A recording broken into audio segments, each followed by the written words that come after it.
मध्य मार्ग YouTube channel में मैं डॉक्टर पुष्पा कामले आप सबका स्वागत करती हूँ।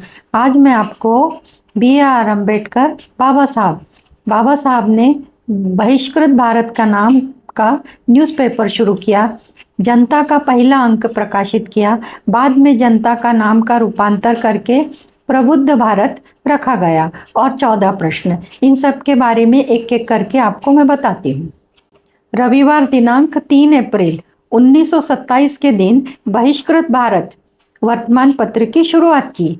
बहिष्कृत भारत वर्तमान पत्र के अग्रलेख में बाबा साहब ने सामाजिक राजकीय विचारों की साक्षी देते हुए उसमें से एक लेख में लिखा था कि मैंने मनुस्मृति का दहन क्यों किया। इसके बारे में बाबा साहब कहते हैं, हम लोगों ने मनुस्मृति को पढ़ा। हमारा दावा है इस ग्रंथ में दलितों की निंदा, उनका अपमान, बुरे कलंक उनके ऊपर लगाए गए हैं। दलित के बारे में समाज में उनके अनादर के लिए जो जो वचन है वह सब मनुस्मृति में है। इस कारण से हमने उसका दहन किया। 24 नवंबर 1930 के दिन जनता का पहला अंक प्रकाशित हुआ था। इस वर्तमान पत्र में दलितों के दुख निर्भयता से प्रस्तुत करने का एक माध्यम था। कुछ अंक प्रकाशित होने के बाद शीर्ष भाग में तू गुलामों का गुलाम है ऐसा बताने से वह बंड करने के लिए उठ खड़ा होगा, इस प्रकार के वाक्य लिखे जाने लगे।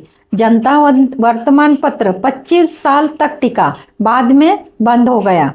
प्रबुद्ध भारत जनता का प्रबुद्ध भारत नाम से रूपांतर हुआ।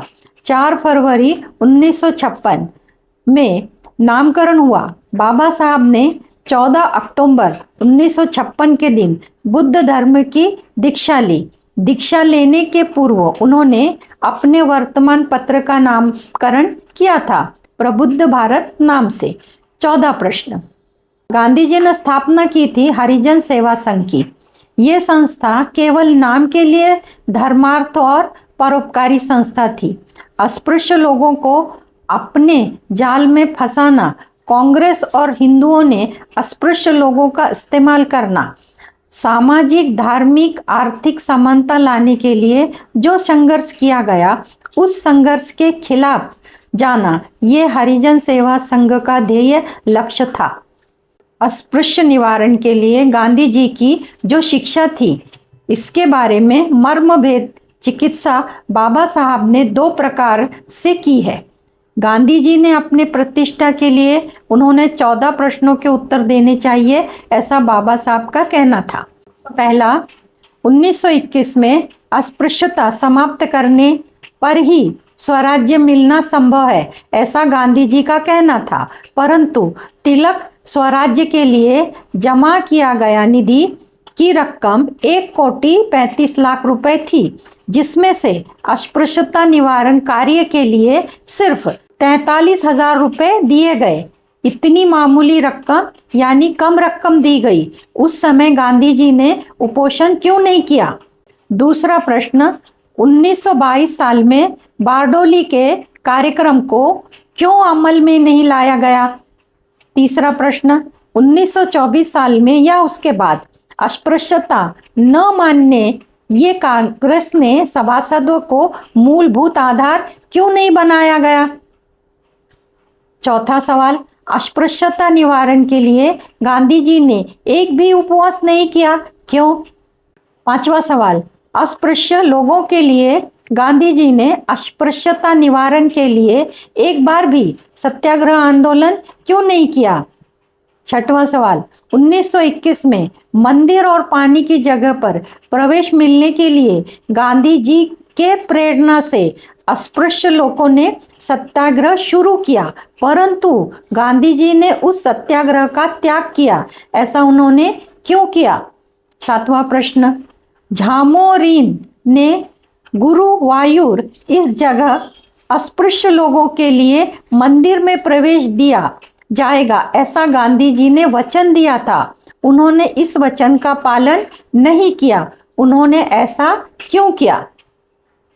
आठवां प्रश्न, मध्यवर्ती असेंबली में श्री रंगा अय्यर इनका मंदिर प्रवेश बिल क्यों नहीं पास करवाया? गांधी जी ने ऐसा प्रयत्न क्यों नहीं किया?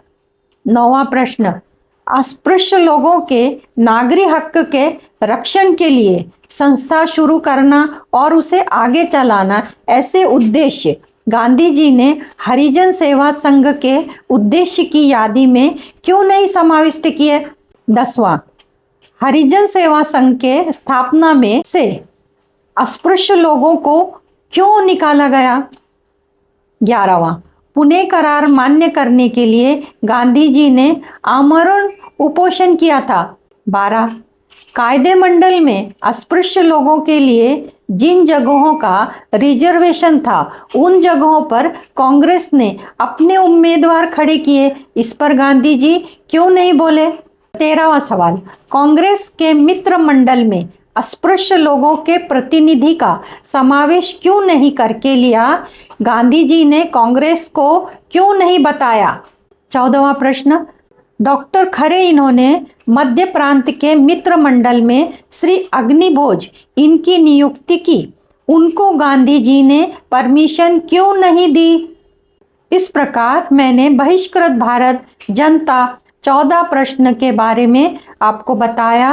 आप सबका मंगल हो। आप सबने मुझे देखा सुना, इसके लिए आपको धन्यवाद। आप सब में स्थित दिव्य आत्मा को मेरा शत शत नमन। धन्यवाद।